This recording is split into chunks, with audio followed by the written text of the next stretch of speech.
His hand was warm, solid, and it covered mine on the kitchen counter, stilling the nervous rhythm my fingers had been tapping against the cool granite. In that single, breathtaking moment, the quiet, predictable world I had spent 25 years building began to dissolve. Have you ever felt completely invisible in your own life?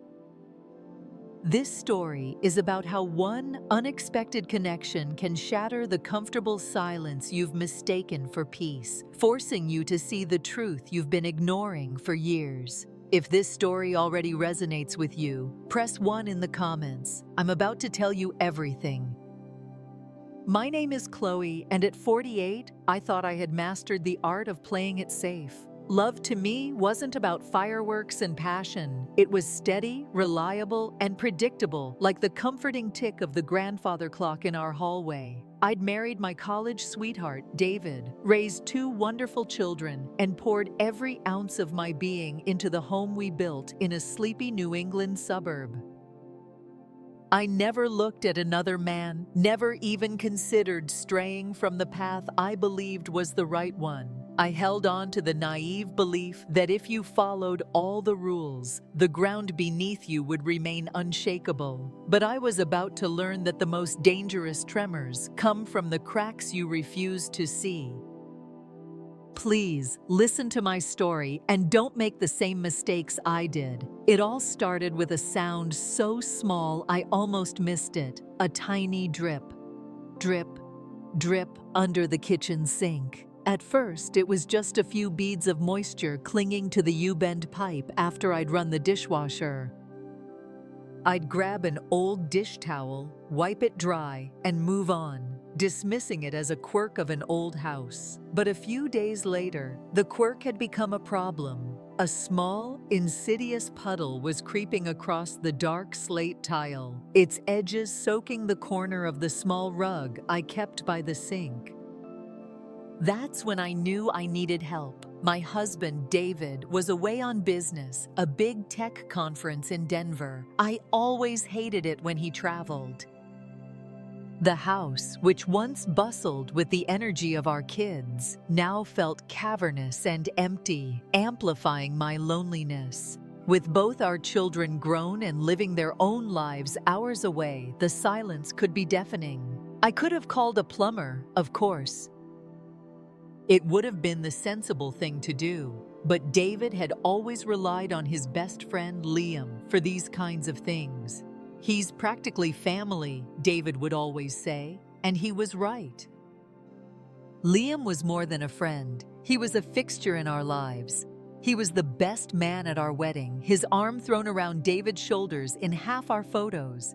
He held our son Ben on the day he was born, looking down at him with a sense of wonder that I'll never forget. So I did what felt natural. I texted him, "Hey Liam, small leak under the sink. Any chance you can stop by sometime this week?" His reply was almost instantaneous. "I can be there in 20 days." Sit tight. Suddenly, my heart was hammering against my ribs. I didn't have time to overthink it, to question the strange flutter in my chest. I rushed to the hallway mirror, tucking a stray strand of hair behind my ear, checking to make sure I didn't look as disheveled as I suddenly felt. Why did I care? It was just Liam. But when he knocked on the front door, solid and certain, I opened it to find him standing there with his familiar warm smile and a heavy-duty toolbox in hand. And I knew this was different. He looked the same as always, rugged, with a little more silver at his temples than the last time I'd really looked. But he still carried that quiet, easy confidence that made everyone around him feel safe. "Hey, Chloe," he said, his voice a low, pleasant rumble. "Let me take a look." "Thanks for coming on such short notice. I'm so sorry to bother you." "It's no bother," he replied, stepping inside. "Better I fix it now before you have a swimming pool in your cabinets." He didn't waste any time. He crouched down, his head and shoulders disappearing into the dark space under the sink, a flashlight held in one hand. I stood a few feet away, my arms crossed over my chest, a nervous habit. The house was utterly silent except for the distant hum of the refrigerator and the occasional metallic clink of Liam's tools. "Looks like a loose valve," he murmured, his voice slightly muffled and echoing from inside the cabinet. "Easy fix." He pulled out a wrench and began to tighten something. As he worked, I found my gaze fixed on the back of his neck, on the way a few dark curls had escaped the collar of his work shirt. I watched the muscles in his back shift as he leaned further in, his shirt pulling taut across his shoulders. I quickly looked away, a hot flush of embarrassment creeping up my neck. What on earth was wrong with me? This was Liam, David's best friend. "You okay, Chloe?" he asked, his head emerging from under the sink. He was looking up at me, his expression concerned. Yes, of course," I stammered, forcing a smile. "Just tired." He pulled himself into a standing position, wiping his hands on an old rag he'd pulled from his back pocket. "You've been quiet lately," he observed, his eyes holding mine. "Everything all right?" The question caught me completely off guard. It had been so long since anyone had asked me that, not in a casual, throwaway manner, but in a way that suggested they actually wanted to hear the answer. David and I didn't talk like that anymore. Our conversations were about logistics, schedules, and bills. When was the last time he'd simply asked me how I was? "I'm fine," I said automatically, but the words sounded hollow and unconvincing, even to me. He tilted his head slightly, his gaze gentle but unwavering. "You sure? You look like you're carrying a lot." A small, brittle laugh escaped my lips as I tried to push down the sudden, overwhelming wave of emotion swelling in my chest. "It's just been a strange year, that's all. The kids are gone, David's been traveling so much for work. The house gets so quiet sometimes I can hear myself thinking, and honestly, I don't always like what I hear." He didn't offer a platitude or a cheap smile. He just looked at me with those steady, perceptive eyes that had always unnerved me slightly. Not because they were intense, but because they seemed to see right through the facade I presented to the world. "I know what you mean," he said softly. "After my divorce, I used to just sit on the couch at night and listen to the silence. It can get real loud when you don't have anyone to talk to." I nodded, unable to speak, feeling the air between us grow thick with unspoken understanding. It wasn't threatening or uncomfortable. It was gentle, but heavy with shared experience. Have you ever had a conversation where the unspoken words were louder than the ones being said? That's when I asked the question that had been haunting me for months. "Do you ever feel like you're disappearing?" He didn't answer right away. He just held my gaze for a long moment. Then he reached over, slowly, deliberately, and placed his hand over mine on the counter. His touch sent a jolt through me, a current of warmth that spread up my arm and settled in my chest.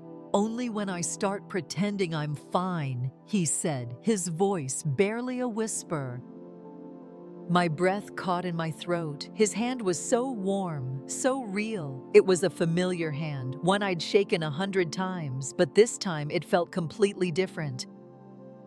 It felt like something hidden deep beneath the surface had finally broken through, something that neither of us was prepared for. I should have pulled my hand away. I should have laughed it off and changed the subject.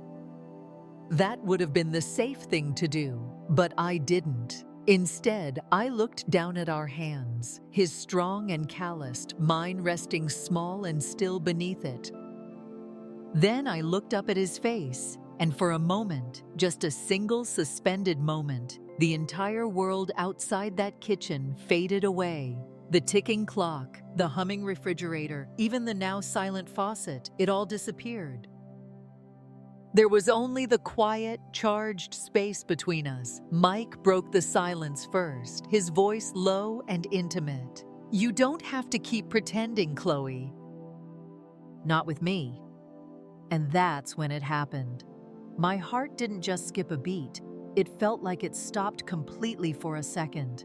Because in that moment, I knew something fundamental had shifted, something I could never undo.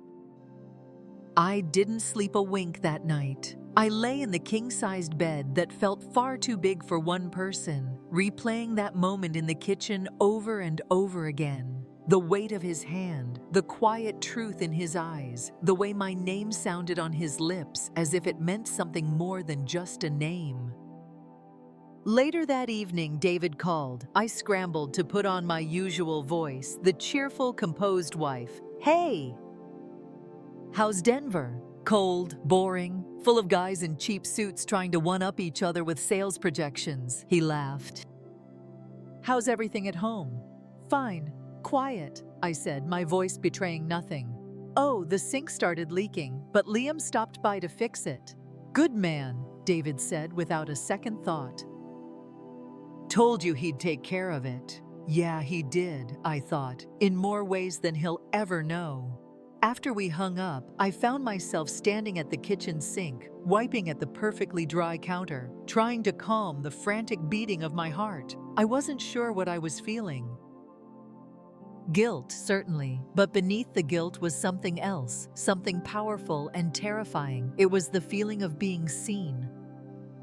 Truly seen, not as David's wife, not as Ben and Ella's mom, not as the woman who managed the household with quiet efficiency, but as Chloe. Just Chloe.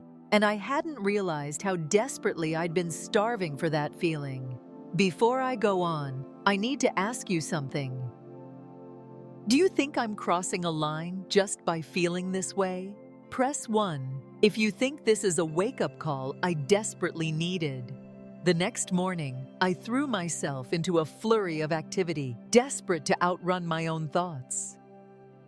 I took the dog for an extra long walk. I deep cleaned the guest room closet. I went to the grocery store and bought ingredients for a complicated recipe I had no intention of making. But no matter how busy I kept my hands, my mind kept drifting back to that moment in the kitchen. The way time seemed to pause, holding its breath.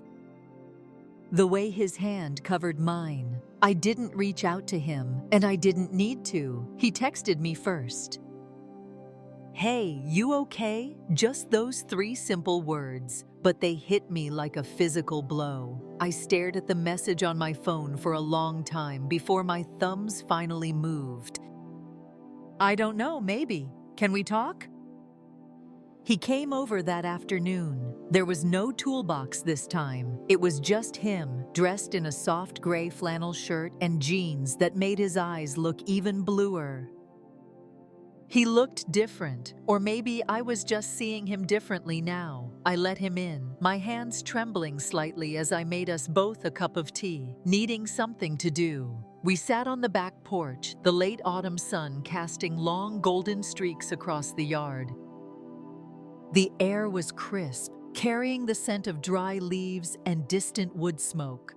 "I didn't mean to cross a line yesterday," he said, his voice soft as he cupped the warm mug in his hands. I saw something in your face, Chloe." A sadness I recognized. I stared down into my tea, nodding. "You didn't cross a line, or maybe you did, but I didn't stop you." Silence settled between us again, but it was a comfortable silence, the kind that doesn't need to be filled with noise. It felt like a warm blanket on a cold day. "I've been so lonely," I confessed, the words tumbling out before I could stop them. Not unhappy, not exactly, but just fading, like I'm living my life behind a pane of glass. I can see everything happening, but I can't touch any of it. He listened, his expression serious and thoughtful.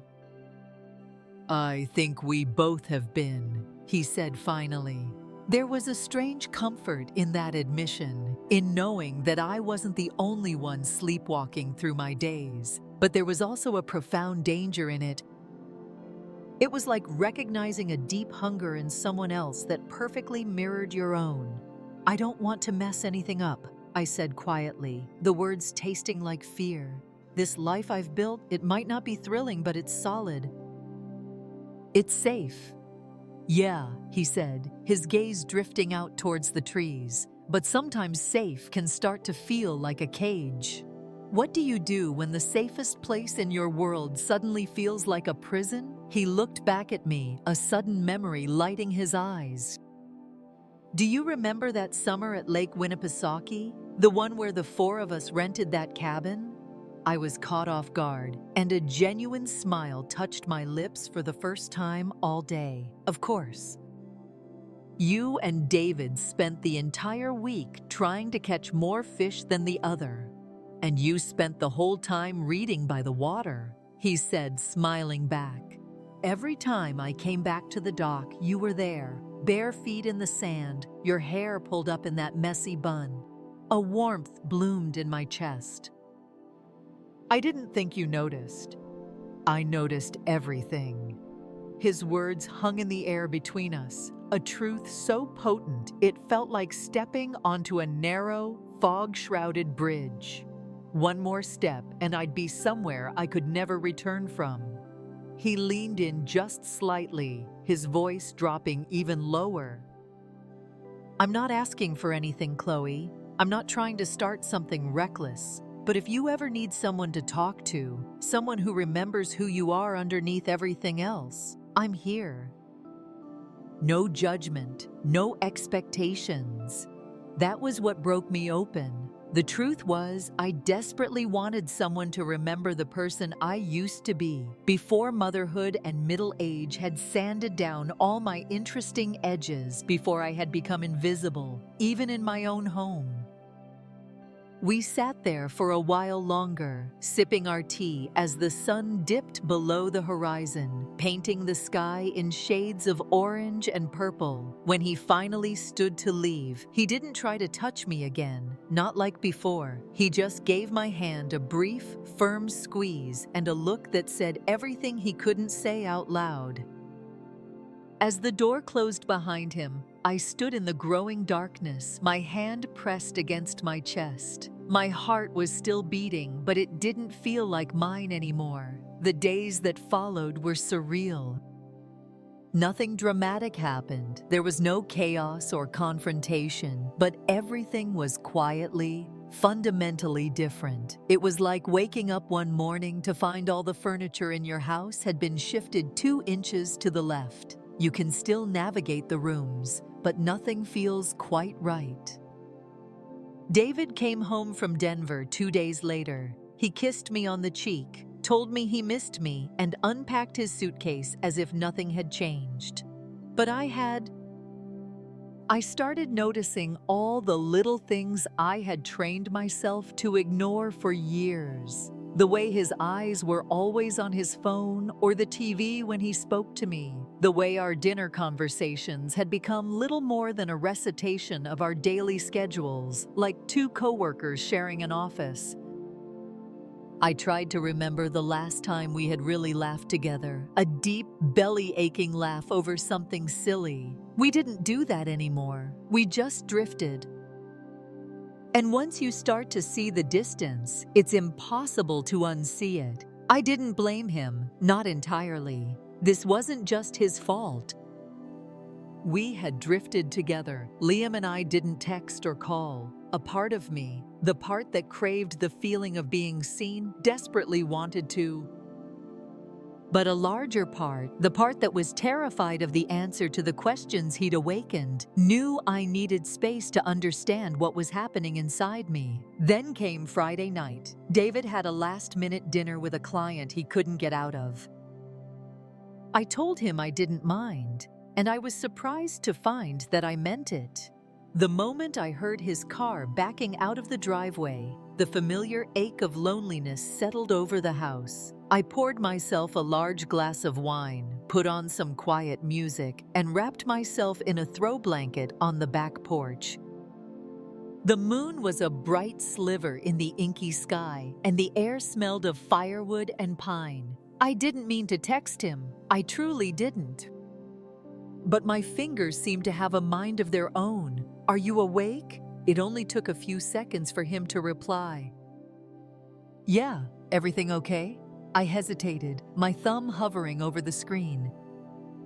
Then I typed the words that would change everything. "I don't know. Can you come over?" When he arrived, he didn't knock on the front door, but gave a soft, hesitant tap on the glass of the back porch door. I slid it open, and there he was, his hair slightly tousled by the wind, his eyes calm but questioning. "I'm sorry," I whispered, stepping aside to let him in. "You don't have to be," he said, his voice a comforting presence in the quiet house. We sat on the porch again, no tea this time, just the two of us, wrapped in a silence that felt both safe and electric. "I can't stop thinking about what you said," I admitted, my voice trembling slightly. "That you noticed everything, that you saw me." I don't think I realized how badly I needed to hear that. He nodded slowly. "I meant it. I know." We didn't touch. The space between us was warm but careful, like two candles burning side by side, close enough to share light but not so close that their flames would merge. I turned to face him more fully. "What if I told you I felt something that day in the kitchen, something I shouldn't have felt?" He looked at me without blinking, his gaze steady and true. I'd say I did too. That simple, quiet truth sat between us, undeniable and terrifying. "But we can't, Liam," I whispered, the words catching in my throat. "I'm married to your best friend." "I know," he said, his voice gentle. "And I'm not asking you to do anything that would hurt him or destroy your life. I want you to know that you're not alone in feeling this way. You matter, Chloe." I feel so selfish for even needing to hear that. "It's not selfish to want to be seen," he said. "Or to be remembered." His words were like a cloth wiping away years of fog from a mirror. And then, so gently I almost thought I'd imagined it, he reached over and brushed a stray strand of hair from my cheek. It wasn't a seductive touch. It wasn't dramatic. It was tender. It was kind. And it made my breath hitch in a way it hadn't in 20 years. I didn't kiss him. He didn't ask me to. As he stood to leave, he turned back to me, a quiet intensity in his eyes. "Chloe, whatever happens next, promise me one thing." "What?" "Don't let yourself disappear again." Then he was gone, melting back into the night. I stood alone in the doorway, the cool night air curling around my shoulders, like a question I had no idea how to answer. Because the truth was, Liam hadn't just fixed a leaky pipe. He had exposed a crack in the very foundation of my life, and now I had to decide what to do about it. The next morning, the world looked exactly the same. Sunlight streamed through the kitchen window, casting patterns on the tile. David's favorite coffee mug sat on the counter where he'd left it. But I was not the same. I moved through my own home like a visitor, seeing it for the first time. The familiar walls, the framed photos of our smiling family, the life we had so carefully constructed. It all looked fragile now, like a movie set. We ate breakfast together at the kitchen table, just as we always did on Saturday mornings. Scrambled eggs and toast. The soft clinking of silverware was the only sound in the silence we refused to address. He was scrolling through his phone, chuckling at something. "You okay?" I asked, and the sound of my own voice startled me. He looked up, surprised that I'd spoken first. "Yeah, just a dumb video one of the guys from work sent." He put his phone down. "You?" "I'm thinking," I said. He raised an eyebrow. "About what?" I took a deep breath. "About us." He set his fork down, his full attention on me now. "What about us?" And there it was. The opening, the moment of truth. I looked at him, really looked at him, and saw the man I had shared most of my life with, A good man, a man I respected and cared for deeply. But somewhere along the road, the vibrant warmth between us had cooled to a comfortable, sterile room temperature. We had stopped asking the important questions, stopped checking in on each other's souls.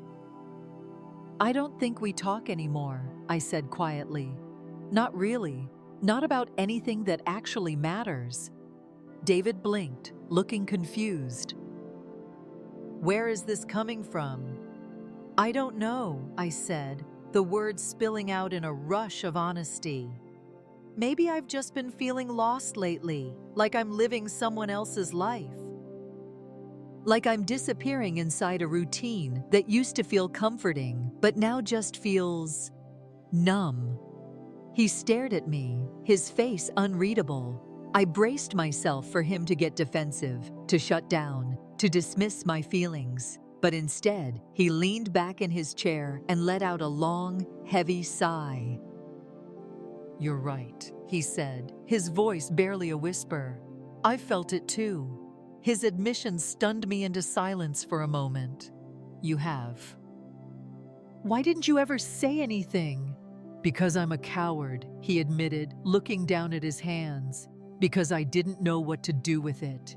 We've been so focused on keeping everything running, work, the mortgage, the kids, that we stopped focusing on each other." I nodded, a wave of gratitude for his honesty washing over me, though it was still tangled with the weight of the last few days. "Someone made me realize it," I confessed softly. "Nothing happened, nothing inappropriate." But he made me feel seen, and I think that's what scared me the most. David looked at me for a long, searching moment. Then slowly, he reached across the table and took my hand. His touch was hesitant, unfamiliar, but it was there. "I don't want to lose you, Chloe," he said, his voice thick with an emotion I hadn't heard in years. "If you're hurting, I want to understand.